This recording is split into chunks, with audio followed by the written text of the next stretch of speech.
Hello, everyone. Welcome to Saturday's edition of Weekend Waypoints, a production of SEC Extra and D1Baseball.com. I'm your host, Joe Healy, here to take you through Friday's action around the SEC and get you ready for the final day of the 2025 regular season. Believe it or not, we have arrived there, so we'll get you ready for that. Before we get into any specifics, of course, I have to remind you that this episode of Weekend Waypoints and every episode of Weekend Waypoints this season is brought to you by Academy Sports and Outdoors, which is your new home for Jordan Brand. Gear up today and take flight. Make your play in the latest head-to-toe Jordan gear for the entire family, available in-store and at academy.com. Unleash your greatness with Jordan Brand, now at Academy. All right, folks, another fun day around the SEC. Couple had another walk-off, a familiar walk-off, some come-from-behind games, just a full day around the league. Let's get to the game of the day, and I cheated again, and I have two, so let's go ahead and jump into that real quick. The first of which, just for variety's sake, because one of the games of the day is a game that we talked about in a lot of ways yesterday. But so the first one is Texas and Oklahoma. That's Oklahoma 8, Texas 6. As you can see there in the line score, come from behind victory for Oklahoma. That 3 spot in the bottom of the 8th here was crucial. It was capped off by a 2-run home run by Dawson Willis. All 3 of those runs in the 8th inning coming off of Max Grubbs, Texas reliever who's been so good this season. And Oklahoma got to him. And just something a lot of people haven't necessarily done this season. As we go down the box score, it's another tough start for Ruger Riojas for Texas there. 5 runs, not all of them earned, so didn't get some help from his defense, but didn't strike anybody out in 3 1/3, so wasn't missing a lot of bats. And for Texas, it's 2 of your best guys, Riojas and Grubbs, just kind of got in this game against Oklahoma. So that's, something they're going to need to be different as they move into the postseason. Those are 2 guys, obviously, they're going to be leaning extremely hard on. So that's worth monitoring there. And on the flip side, great relief work there. Reed Hensley and Dylan Crooks, the last 2 pitchers in the game for Oklahoma, 4 1/3, really strong innings from them to close out the victory. Big win for Oklahoma. Sets up a rubber match today to settle that series.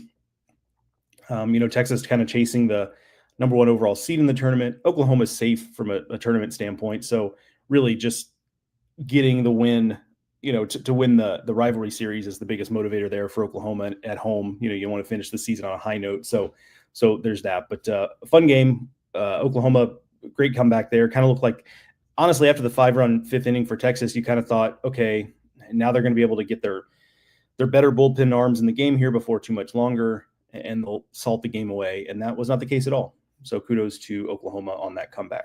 All right, let's get to the other one.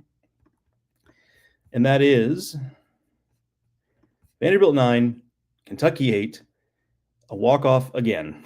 This time Jonathan Vastine with a walk-off home run off Hayden Smith. Another 1-run loss for Kentucky, another blown save for Kentucky. I feel like a little bit of a broken record there. Just crazy the number of 16. Shout out to Darren Hedrick, their radio play-by-play guy. He messaged me this, 16 SEC losses, 8 of them by 1 run, I believe is what he said. I mean, and even if that's not exactly right, even if I've misremembered what Darren sent me, the point is, just a crazy number of 1-run losses that it's in that, excuse me, that it's in that range. Just tough. and for Kentucky too, I mean, adding to that is the fact that, they worked so hard, scoring 3 runs in the top of the 9th inning to take a lead, 8-7, only to have it go the other way in the bottom half of the inning in the 9th. So obviously a tough pill to swallow. One thing on the Vanderbilt side to highlight again, Sawyer Hawks is really good, man. He's been so good this year. Feels like maybe, and I'm guilty of this as anybody, not having him in the conversation among all of the top relievers in the league necessarily. He's his numbers you see here, 144 total ERA this season. That's really impressive stuff. And I mean, there are obviously other big names, and what like a Dylan Volantis is doing is impressive in a different way because he's just a freshman. But given what Sawyer Hawks dealt with last year with injury and just didn't pitch that much, and when he did pitch, he was pretty ineffective. To come back this season and do what he's done, super impressive, not just from the physical standpoint, from the mental standpoint of being able to bounce back from that and get his career back on track. And he's got a professional future in front of him. So Another great outing for him in what's been a very fun season to watch unfold for him. Vanderbilt, up there with in terms of RPI, they're now number 2. They're kind of in that conversation with Georgia and Arkansas. Teams like that. Ostensibly Auburn, although they're a couple games up in the standings on Auburn, in that conversation for seeding in the top 8. But you feel really good with an RPI of 2 with 18 SEC wins. You feel pretty good. 15 quad 1 wins. That's second in the country, to Texas.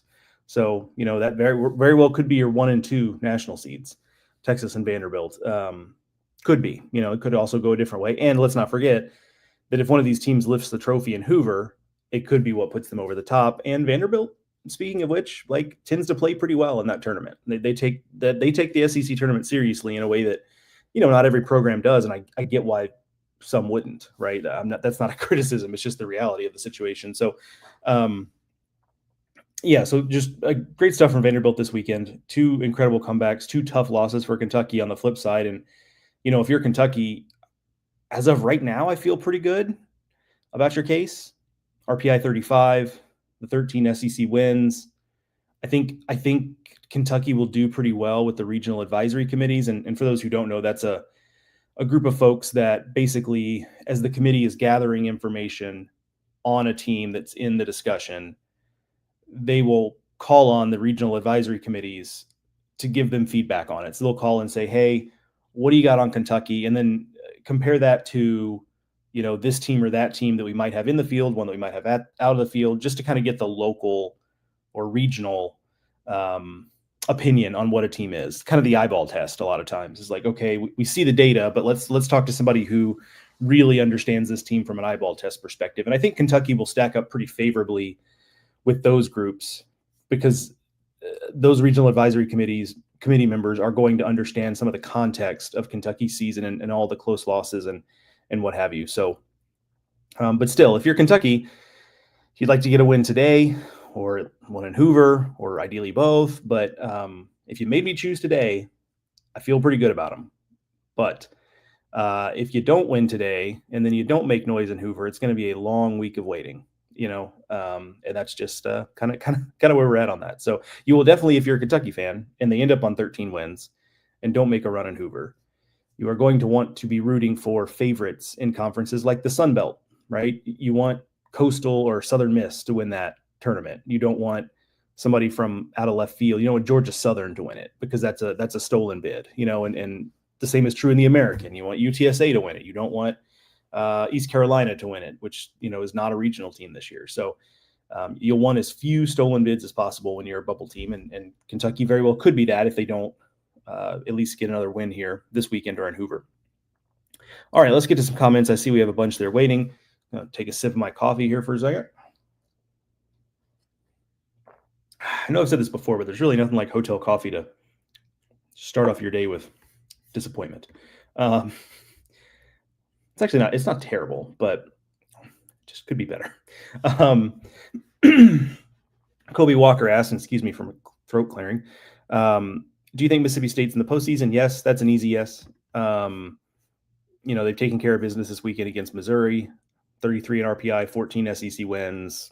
Yeah, they're safe. Moving on, Joey says, I hope Doyle getting chased from the game is more a product of Arkansas being the best offense in the league and not Liam's blister. Yeah, that's a good call, Joey. That's a good thing to bring up. Liam Doyle got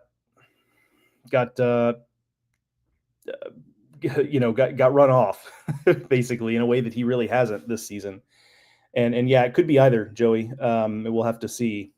He's been dealing, for those who don't know, he's been dealing with the blister for all season long. And he's just been managing it and obviously managing it quite well, given the success he's had. But as anyone who's dealt with a blister, none of us are, not even from were you an elite pitcher standpoint, but if you work with your hands and you have a blister in a place where you have to use your hands holding a tool or something like that, like obviously that's problematic and tough to deal with. So that's what he's got. We'll see if it's,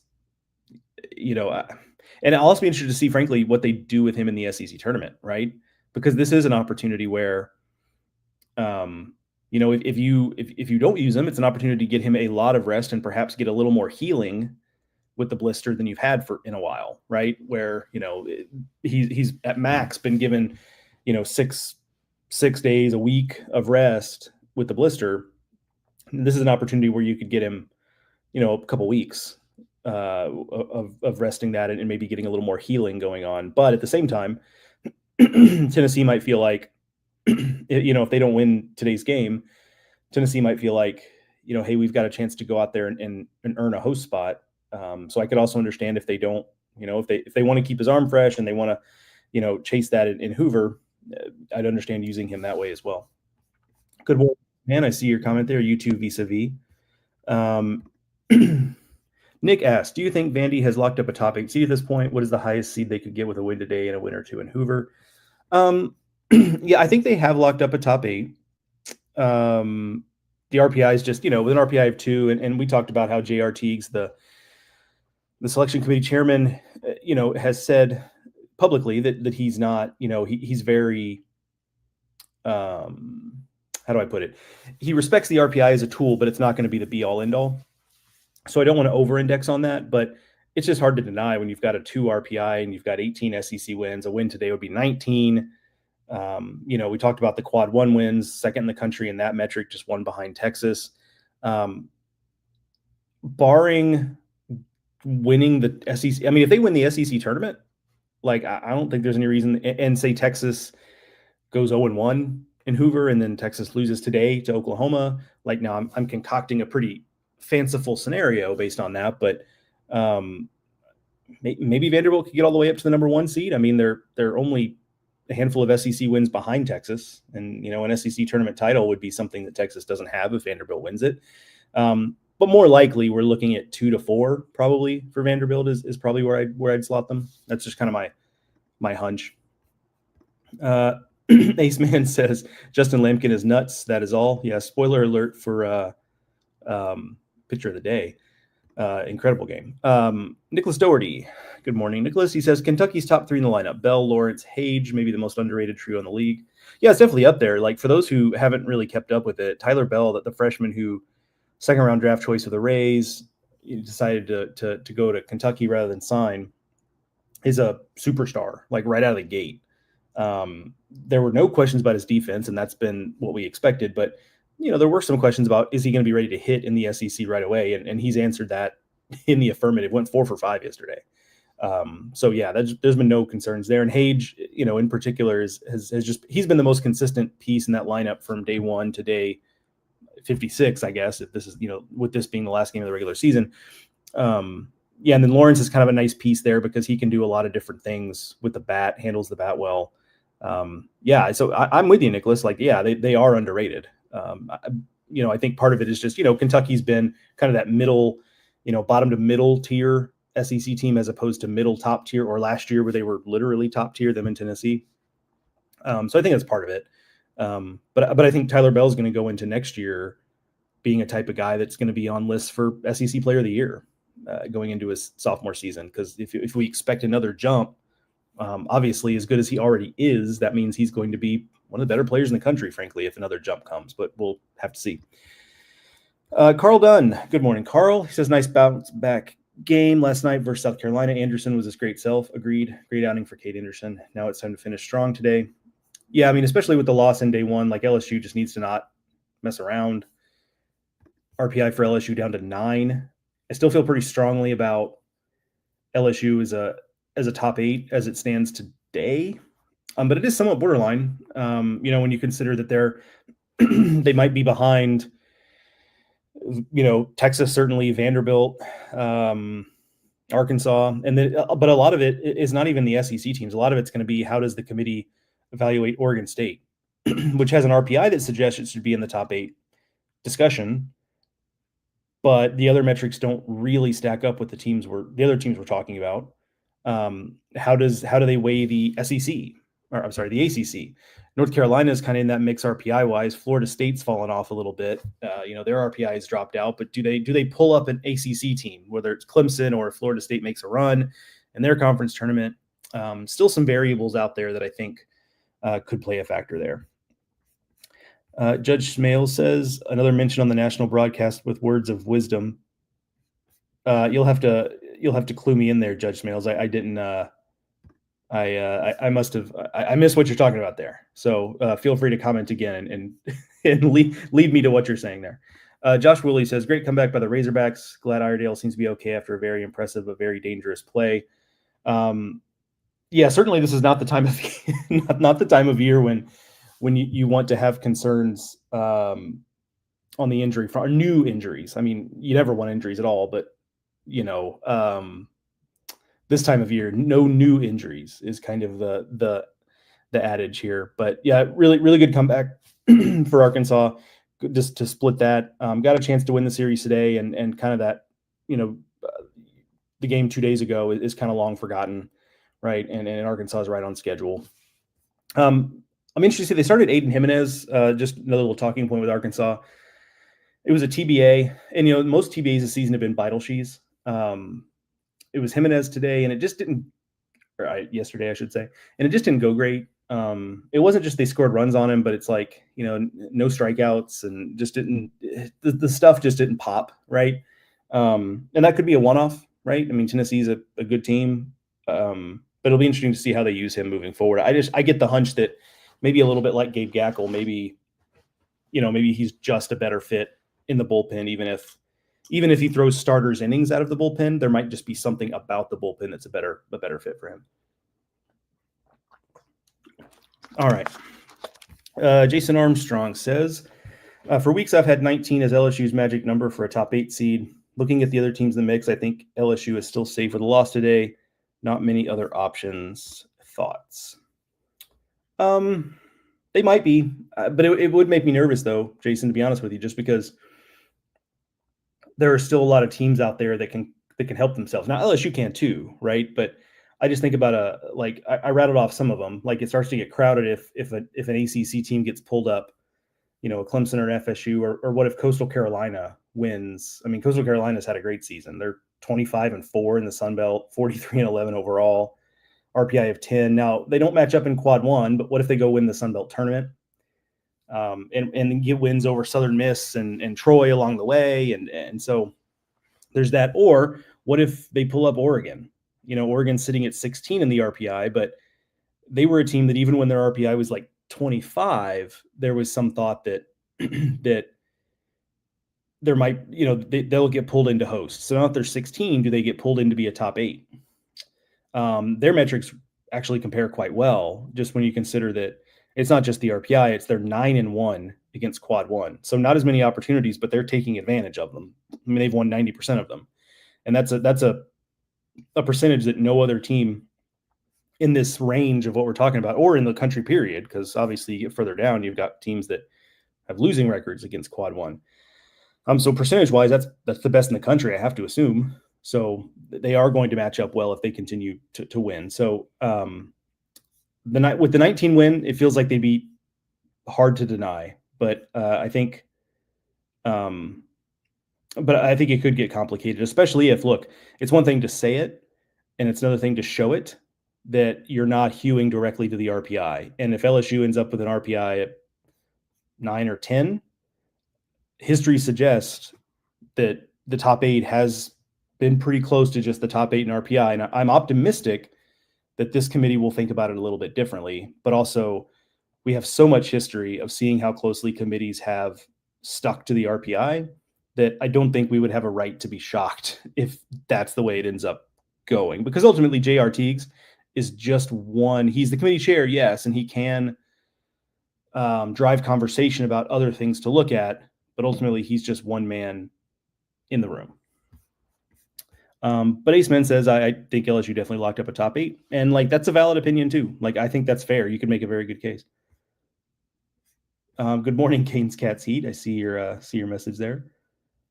All right. Jackson Rhodes, where does Auburn stand with a win today and also with a loss? Let me go to the page. Auburn. Okay.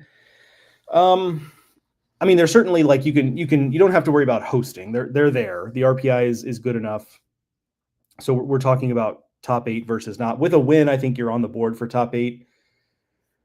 With a loss here where you just, you end up getting swept, I think the RPI would still be fine, but it would be a tough argument to make, barring a deep Hoover run. It'd be a tough argument to make for Auburn as a top 8 when we just talked about how crowded that top 8 field can get, because you can only have 8, right? And even though you, for example, swept LSU, like in the comparison against LSU, if Auburn is stuck on 16 and LSU has 19, and yes, you swept LSU, but as I've just described on this show before, like the committee doesn't really look at it that way. The head-to-head is a data point, but they don't look at it as, okay, well, Auburn swept LSU, so therefore Auburn always, always, always has to be ahead of LSU. They don't look at it necessarily that way. So you can't necessarily just bank on that. So long story short, you win today. I feel pretty good about Auburn at least being in that top 8 discussion. If you lose, you get swept. You feel like you probably need to do something in Hoover, but you certainly locked up hosting, and we've seen even in years when Auburn hasn't hosted. I think about, and this was a super regional, but I think of 2022 when they had to go to Corvallis, which is like, getting from Auburn to Corvallis is difficult on a couple of fronts, just because it's like, that travel is tough, and then got it done in Corvallis. So just really impressive stuff. So like they are the type of program that has shown that playing, yes, you want to play at home both rounds, but not playing at home in both rounds is not necessarily a hindrance to them getting to Omaha. All right. Frank Schaefer says, if you're Texas A&M, do you throw a boatload of money at Sully after the job he's done, but especially this year going from 111 in the SEC to the possibility of 15 SEC wins going into the tourney? I mean, I think it's worth trying. I think there's less of a chance of Sully moving on now than there was 3 or 4 years ago. Like there for a while, there was just so much smoke about Sully at Texas when they hired David Pierce. I think I have that timing right. But just there was so much smoke about Sully here and Sully there. And, I think with some of the stuff that Florida has done, the new stadium, obviously, but just a general investment for Florida, I think has made it to where Sully is less of a candidate in those cases. I don't, that's not inside information. That's just me reading what I see. But yeah, I think you have to ask. I mean, if you're A&M, look, the reality is, and I said this last year too, in that brief moment when it looked like A&M was going to be looking for a coach on the open market, A&M is one of a handful of jobs in college baseball that no matter who you are, no matter how happy you are, where you are, you listen, because they're going to have the resources. They're going to have your salary is going to be, if not the highest paid coach in college baseball, in the conversation. What they can give you from an NIL standpoint. The facility stuff, I think, will eventually come. They've just got a lot to offer. And so even if you don't really want to leave, like you kind of have to listen. So, I guess I say that more to say, if you're a fan of another SEC team and you hear your coach, whether it's Kendall saying it or someone else, that your coach might be interested or A&M might make overtures, I would take that as less of something to take offense to or to be worried about, and more just like, look, it's A&M. Like, I think, there are a handful of schools where you just have to listen, and that's one of them. And so I think some names will get thrown out there, and many of them will not end up biting. But I think from the coach's standpoint, that conversation is almost is almost always worth being had. A sip of water real quick. I'm doing ESPN Plus games here this weekend, Liberty against DBU, and using my voice for hours, on TV is not always great the next morning. I have to kind of work through some stuff. And so unfortunately, you guys are kind of the recipient of all my throat clearing and what have you, because this is me working out my voice early in the day. So I really do apologize, but it's just kind of part of the deal when I'm also podcasting. Vis-a-vis says, it's been interesting this weekend watching the Arkansas offense. It seems like a lot of the offenses come from the bottom of the order. Yeah. Which when they've been winning has happened quite a bit. Yeah. I mean, that's what's impressed me about that lineup all year. I mean, yes, you have star power with Vahiva Aloy. But what's impressed me just as much about that lineup is, it is a true 1 through 9 order, and there are guys that can just beat you up and down the lineup, and they've pushed a lot of right buttons. Like Reese Robinette has had nice moments, and he kind of got just pushed into duty and was like, "Hey there, I know you haven't played much this year, but go get him, kid." And then he's answered pretty well. So that's the sign of a good lineup. That's the sign of good depth. And Arkansas certainly has it. And it's one of the reasons why when I get asked on radio about teams I have to win the national title, I still say I think Arkansas at its best is the best that the SEC has to offer, just with their balance, right? The offense, obviously, they have the arm talent. It's not always as consistent as they would like, but they certainly have the arm talent, and so that they're a team that's certainly going to be capable of lifting the trophy at the end of the season. Ace Man says Arkansas last night was the first team to hit multiple dingers against Doyle. Did not know that, and that's a little fun fact there.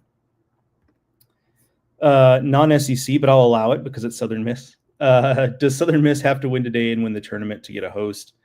You got to do something. Like, you're sitting at 22 in RPI,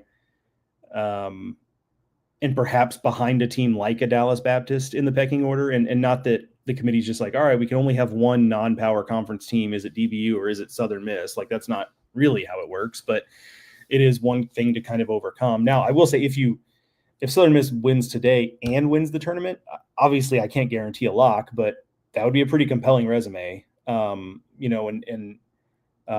would give the Sun Belt too, because Coastal at this point is pretty much locked as a host. So, yeah, that's they've really done a lot in recent weeks to make a run here to get into position. But I would have to imagine a win today to finish that sweep against Troy, a good team, and winning the Sun Belt tournament, especially if that comes. Like, if the Sun Belt tournament comes with a win over Southern Miss and over Coastal at some point as the bracket evolves, right? But they would be in really good shape to host. But we'll just kind of have to see how things fall. Roll Tide to Jeremy Scott. I see you in there, buddy. Canes Cats Heat says Oregon deserves to be higher seed than Oregon State. I think right now I would actually agree with you, Canes Cats Heat. Vandy Chris says, when it comes to Georgia and Auburn, I find it hard to get UGA into a top 8 seed. Yet feel like if they pull the series over Texas A&M and Auburn were to get swept, I could see UGA getting it over them. Yeah, I just also find it, Chris, I also find it hard to, again, I keep going back to this, like, as much as we've heard about not leaning too hard on RPI, like, it's just hard to imagine a team that's had the number 1 RPI all season, not all season, but for a lot of the season, not being a top 8, right? Like, that just seems hard to fathom. I mean, I would like it, not that I have anything against Georgia, but I'd like it from the standpoint of it would show that we're not just going to be lazy. That's probably more harsh than I needed to be there, but we're not just going to look at RPI and just see the teams largely based on that. I would like that as a sign of how this committee is doing it, but it just seems so hard to fathom the top RPI team not being a top 8. But I understand the argument. Like, it's not a perfect resume. They're with 17 SEC wins right now. I mean, they're behind a number of teams in that regard. Their 11-10 quad 1 record is good, but it's not as good as Vanderbilt or Auburn or Texas or Bama or LSU or frankly Tennessee.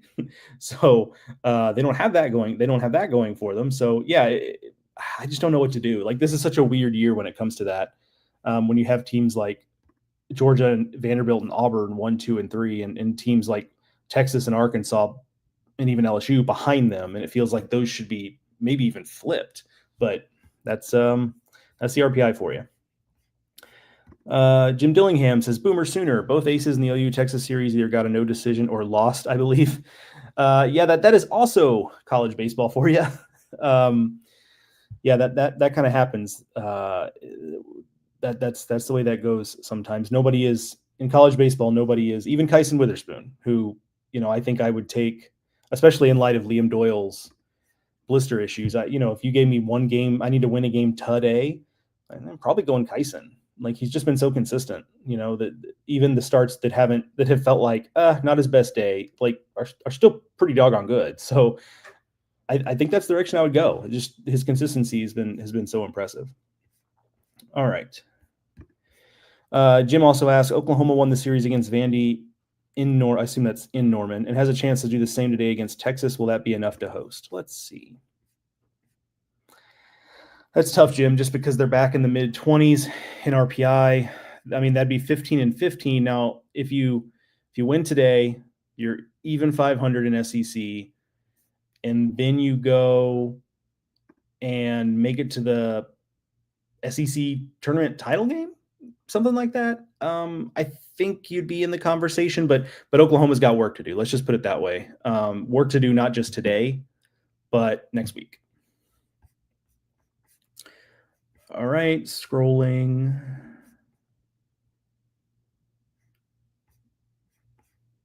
This is Ace Man says there is a name a lot of Aggies want, Rob Vaughn.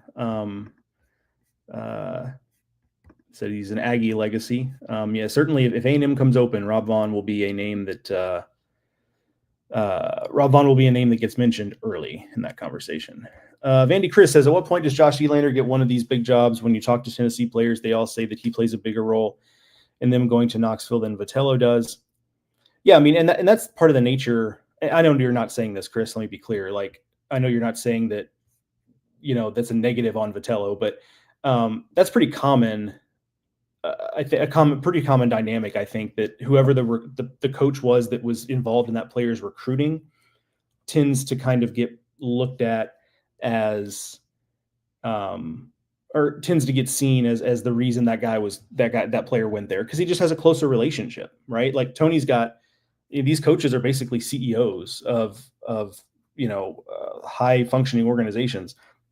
And so there's just a lot going on there. So the coach that does the more of the on the ground recruiting, which in this case is Elander, does tend to have a closer relationship with players. And I think that's pretty common from place to place. But getting to your original question, I think it's soon. The thing is though, is that, if you're Josh Elander and you're in that spot, right, you're going to be in position to win national titles pretty much every year at Tennessee. Now, obviously, some years are better than others. That's the way baseball works. But you're going to have the talent to compete for national titles year after year.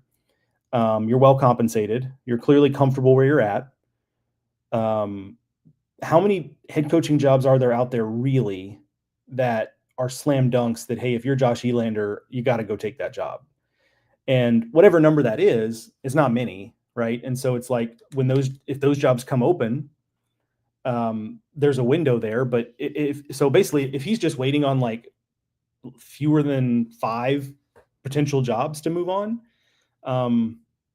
that's a pretty narrow window for him to move. Now, we do have potentially one of those jobs. I don't know whether he's interested in state or not, but we do have one of those jobs potentially open now. And obviously there's the intrigue about A&M. That might be another one.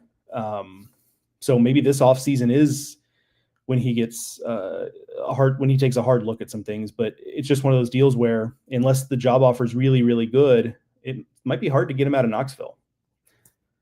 All right.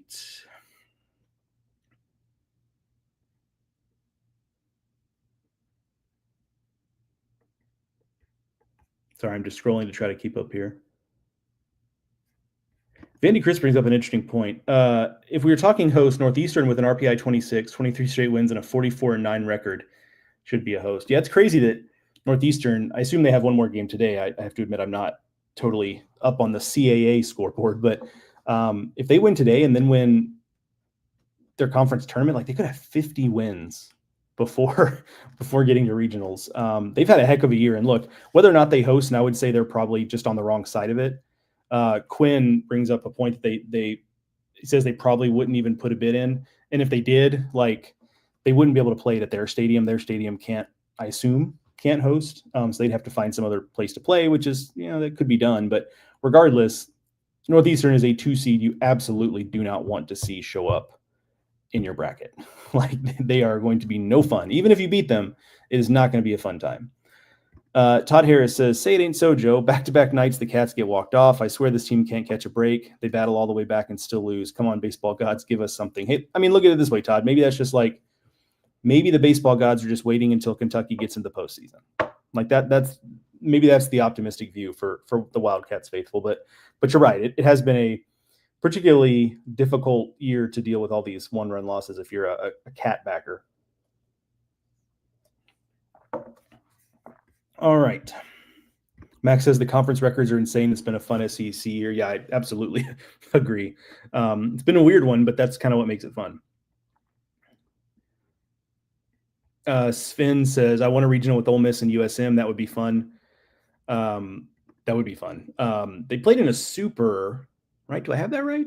In 2022 on the way to the national title for Ole Miss. I believe that was a super in Hattiesburg. And that was electric. So I'll take that, even if it, in Oxford and Hattiesburg, wherever. All right. Carlin says, I would like to see Curiel be moved down the lineup for LSU. He has hit the struggle wall.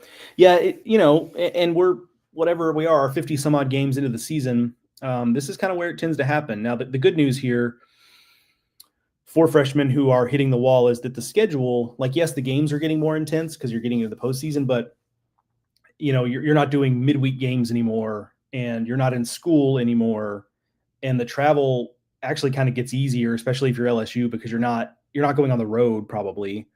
You're at least going to play a regional at Alec Box, and so there are certain things that get easier on the body this time of year, even if yes, the games are more high profile and more important. There's just not as much of the other stuff that tends to be taxing. So maybe that, but I do think, that's a fair critique, that maybe it's time to shake up the lineup a little bit and maybe put him in a less high profile spot. On the flip side, maybe they want to signal to Curiel of like, hey, look, it's okay that you're struggling. Like, that's baseball. Like, just keep plugging away. Sometimes that can be a message sent with where you have him in the lineup. So that could be as well. All right. Joey says nobody should hire Josh. Yeah, Joe, and of course Joey is I heard he actually likes popcorn ceilings. No, nobody should hire Josh. And Joey, of course, is a totally neutral observer there. Has no skin in that game. Max says LSU Shreveport deserves a top 8 seed. Yeah, let's bring him in. Let's bring up LSU Eunice from the JUCO ranks too. Let's go ahead and put them in there. All right. Chris asks or says, hard to look at my doors. There is so much made over the lack of power. What do you make of the different approach to the plate the second half of the season, producing more home runs and pop? Even Vasty is at 9 home runs. Yeah, I'd be interested to know if it's a different. Certainly, I haven't asked, but yeah, whatever it is, they are hitting with more pop, and I think some of it is just maturation. I think for some guys in the lineup, coming into their own, but and also just getting hot. I mean, Vastine was rough for the first 6 or 8 weeks, whatever it was of the season.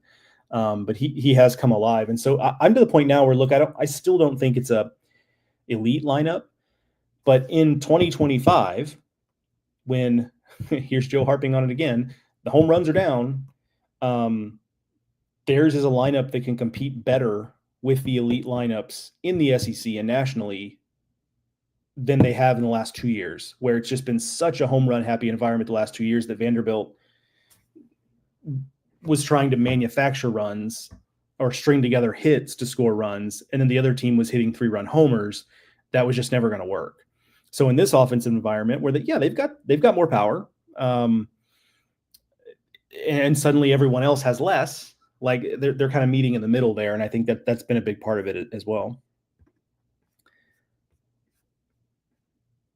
All right, scrolling, a lot of conversation between you guys. Love to see that. LSU Shreveport is 54-0. I did not realize that. Kudos to them. Maybe they should be a top 8. Jeez. Okay. All right. Let's get to hitter and pitcher of the day, and then we will get you guys out of here and let you get ready for a Saturday of baseball or whatever you have going on this weekend. Feels like it's been a pretty reasonable weather weekend for the first time in a while. So maybe you'll get a chance to get outside and what have you. Hitter of the day is Jonathan Vastine. We just talked about him. 3 for 5, 2 home runs, 4 runs batted in. Obviously a walk-off homer in that. Big game also for RJ Austin, 3 for 5 with a double. On the flip side of that, we talked about him earlier, Tyler Bell, 4 for 5 with a home run for Kentucky. A couple guys for Oklahoma in that win over Texas. Dawson Willis, 2 hits with a homer. Braden Horton, 2 hits with a homer. And Horton's a guy we haven't seen a ton of. But a nice game yesterday, and maybe he's an emerging piece for Oklahoma, a guy who can get hot down the stretch. He's speaking of Liberty, a Liberty transfer. Casey Borba on the other side for Texas, 2 for 2 with 2 walks, so reached all 4 times. In A&M's win over Georgia, a 6-0 win over Georgia, Gavin Cash, 3 for 5 with a homer and 5 runs batted in. Mississippi State, a 13-3 win over Mizzou, a run rule win. Ace Reese, another big game, back-to-back days for him, 3 for 3, 2 doubles, a homer, 2 walks, 4 runs batted in. That's what we call stuffing the box score in that win for Mississippi State. A couple LSU guys in their win over South Carolina, 8-1. Jared Jones, 3 for 3, 2 homers. Ethan Fry, 3 for 5 with a homer. Ole Miss, big day at the plate against Auburn, a 15-11 win over Auburn. Auburn made a pretty furious comeback late in that game, just fell a little bit short. Judd Utermark, Will Furness, Luke Hill, all big games, including a 7 RBI game for Judd Utermark. Ike Irish, 2 homers on the other side for Auburn. And then once again, what was the nightcap? Charles Davalon, Brent Iredale, a couple big games for the Razorbacks, and Andrew Fisher, 3 for 5 for Tennessee. All right, flipping over to pitcher of the day, and I think you probably have a pretty good idea of who it's going to be. It is Justin Lampkin, complete game shutout of Georgia, 3 hits, no walks, 15 strikeouts. And this is why A&M continues to be a dangerous team.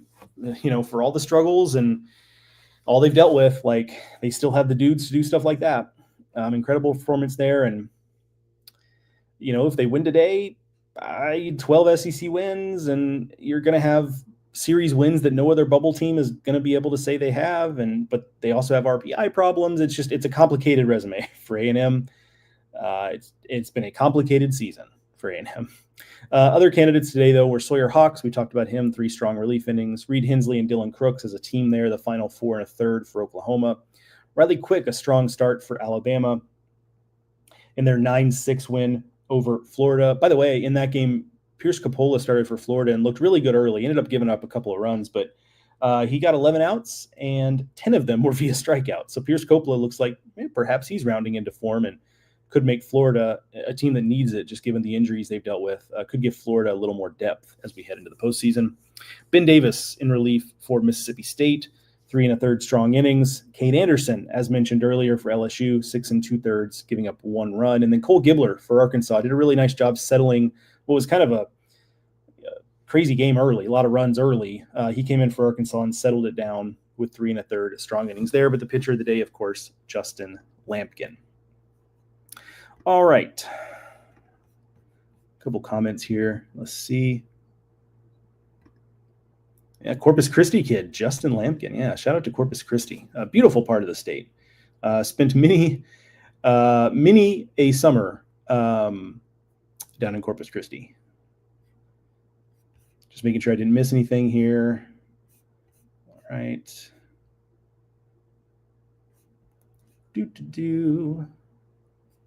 Bear Jones, Max's Bear Jones with his 2 home runs put him 3rd place all-time in LSU history. Thank you for that tidbit, Mac. I did not see that, so I appreciate you getting us caught up there.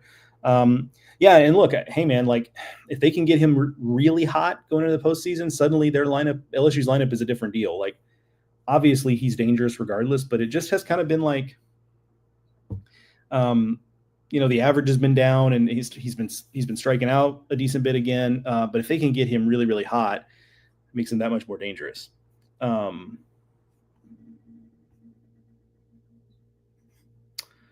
Sven also mentions Hunter Hines is now the all-time leader in home runs for state. He has one more than Rafael Palmeiro, but Rafael Palmeiro needed 1 year less. Yeah, that's, of course, the deal there. But congrats to Hunter Hines, obviously very productive power hitter. Non-SEC, but again, it's ETSU. It's the SoCon, so we'll allow it. 48 RPI. Is there any chance they get an at-large if they don't win SoCon tourney? Yes, but they'll need a couple things. They're an interesting team. I think they're good. Like, I've seen them a couple times. Like, I do actually legitimately think they're good.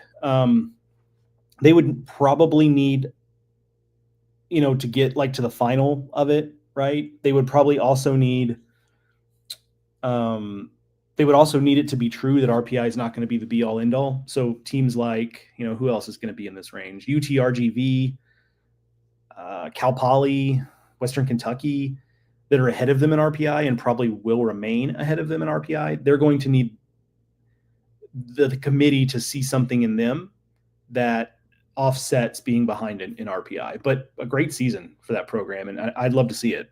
them get in, and maybe they'll just win the SoCon tourney, and it'll be a moot point.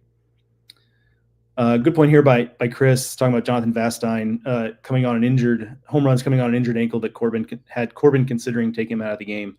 Yeah, just another layer there. It's impressive.